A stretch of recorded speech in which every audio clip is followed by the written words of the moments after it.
So Congressman Jamie Raskin just gave us a little bit of a preview, a little bit of a sneak peek of what we can expect at the upcoming public hearings regarding the insurrection. Let's talk about that, because justice matters.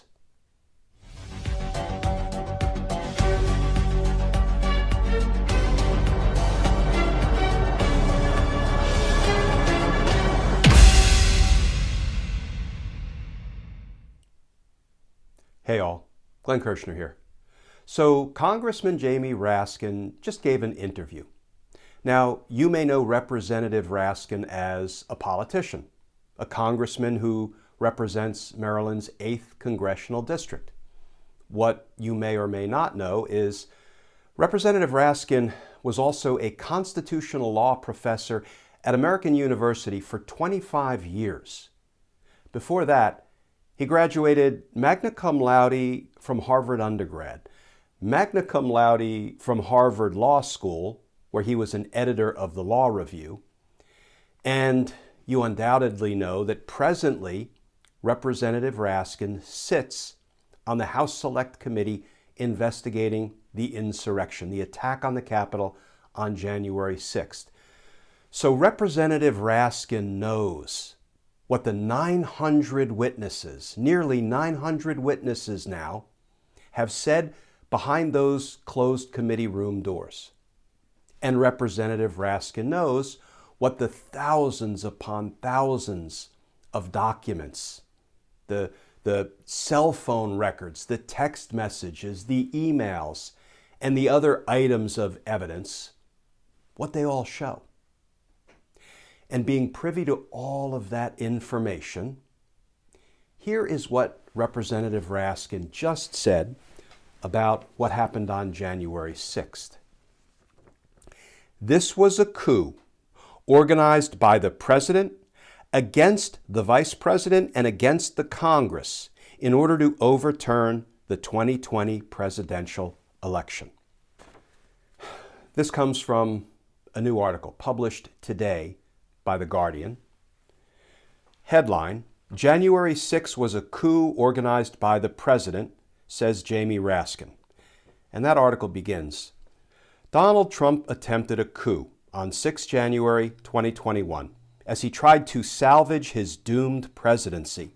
And that will be a central focus of forthcoming public hearings of the special House panel investigating events surrounding the insurrection at the U.S. Capitol, the Congressman Jamie Raskin has said. Raskin is a prominent Democrat on the committee and also led the House efforts when Trump was impeached for a historic second time in 2021, accused of inciting the storming of the U.S. Capitol by his extremist supporters who were trying to stop the certification of Joe Biden's victory. Quote, "This was a coup organized by the president against the vice president and against the Congress in order to overturn the 2020 presidential election," Raskin said in an interview with The Guardian, Reuters news agency, and the Climate One radio program. Public hearings are expected next month. Quote, "We're going to tell the whole story of everything that happened.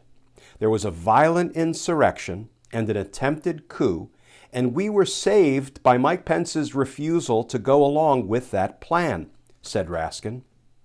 He was referring to Trump's vice president, who went ahead in his role of overseeing the certification of Biden's win, which was delayed until the early hours of the following day after Pence and other lawmakers, staff, and journalists ended up running for their lives as rioters stormed the building shortly after Trump held a rally near the White House exhorting his supporters to fight like hell.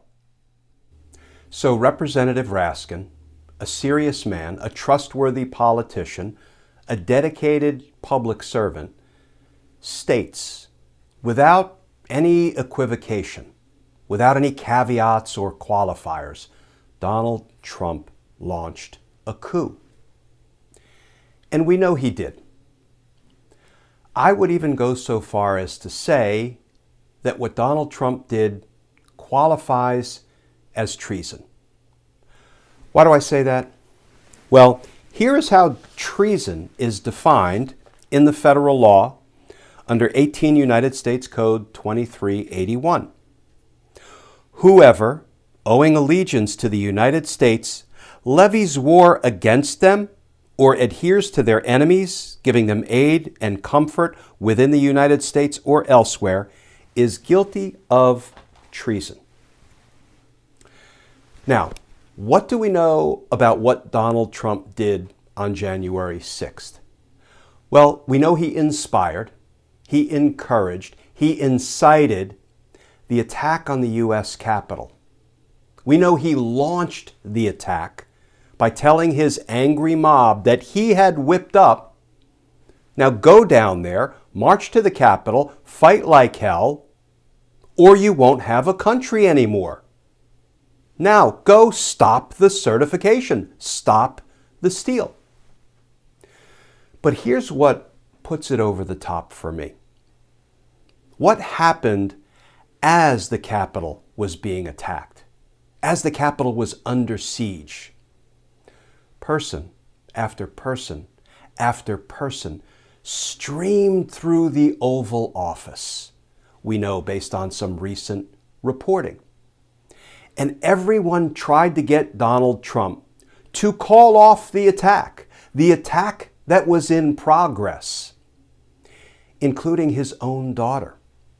They sent Ivanka in there multiple times to try to get her father to call off the attack and condemn the violence, and he wouldn't.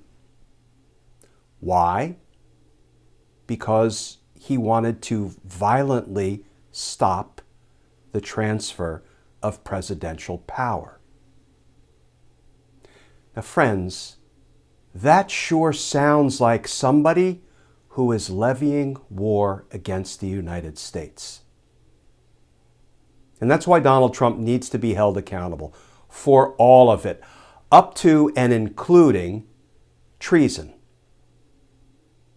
Because justice matters. Friends, as always, please stay safe, please stay tuned, and I look forward to talking with you all again tomorrow.